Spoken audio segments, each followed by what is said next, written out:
Hello, I'm Nancy Rowe, editor of CLD, Clinical Liver Disease, and also professor of medicine at Rush University Medical Center. Today, I have the pleasure of being joined by Mina Niazi, who is currently at King's College. Mina, thank you so much for joining me. Thank you for having me. You have been given a very difficult task along with your co-author. Mina is contributing to Dr. Rubin, who's guest editing the history of hepatology. And I believe that you're talking about variceal bleeding. Is that correct? That's correct, yes. Right, so who are you authoring this with? This is with one of my mentors, Dr. Abraldes, who is based at the University of Edmonton Hospital in Canada. And what kind of direction did Adrian Rubin give you to go through the history of variceal bleeding? Initially, it was a very open-ended question to write about management of variceal bleeding. And when I asked further direction, it was emphasizing on some of the landmark trials, on beta blockade or development of TIPS by some of the significant and exemplary figures in the area of hepatology. So as a young person, the history of hepatology, your standard of care may be very different from what standard of care was when, we're asking you to go back to. Is this interesting for you? Yes, I do have a keen interest in history, specifically history of medicine. So when I was discussing this with Dr. Abraldes, I felt both privileged and very excited to go back in history, to look back where the treatment or medical treatment of variceal bleeding was in the hand of surgeons and how, the pathophysiology of portal hypertension was not well understood, and to see the bench research from animal models to translate into clinical and bedside medicine was quite interesting, and I've learned a ton.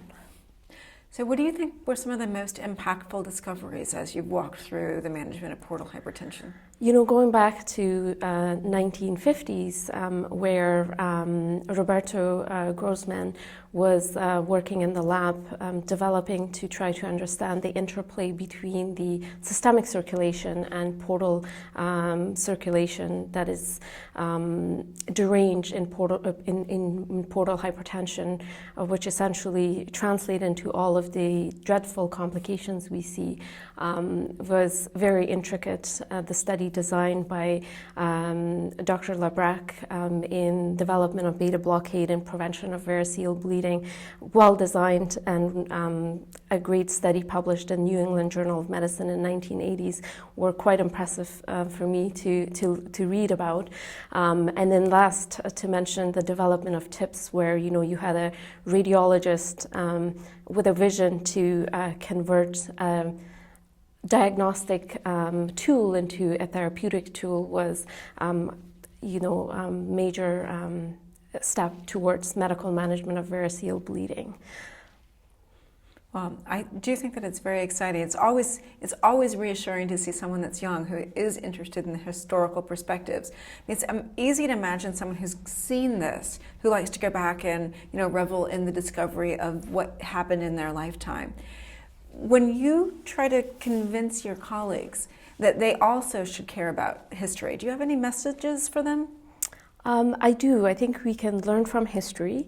The major learning point for me was to see the interplay and the work, when it comes to both mentors and learners in the clinical setting as well as in the lab, such as the case of Josh Rosh, who was mentored by Charles' daughter back in the day, and it was his advice, to not be satisfied with just having a diagnostic tool, and that probably the vision that he had in mind that led to development of TIPS.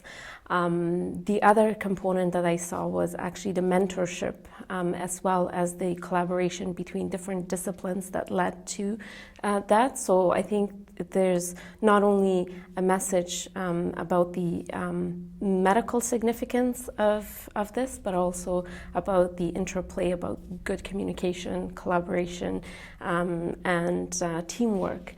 My advice for young clinicians as well as researchers is to not have interest in their day-to-day work, but also to appreciate the history that led to where medicine is today, but also not to underappreciate the collaborative work between other disciplines, and value and keep a good relationship with mentors. And it goes without saying, because I feel lucky to have this opportunity to actually do a literature search going back to 1940s and 1950s, and that is thanks to my mentors, including Dr. Abraldes, who actually pointed me in the right direction. So your literature search and this article have not changed current standard of care. So current standard of care was established before him. Do you think, however, what you learned about how we ended up here has helped in your ability to engage in patient management with the tools you were already using?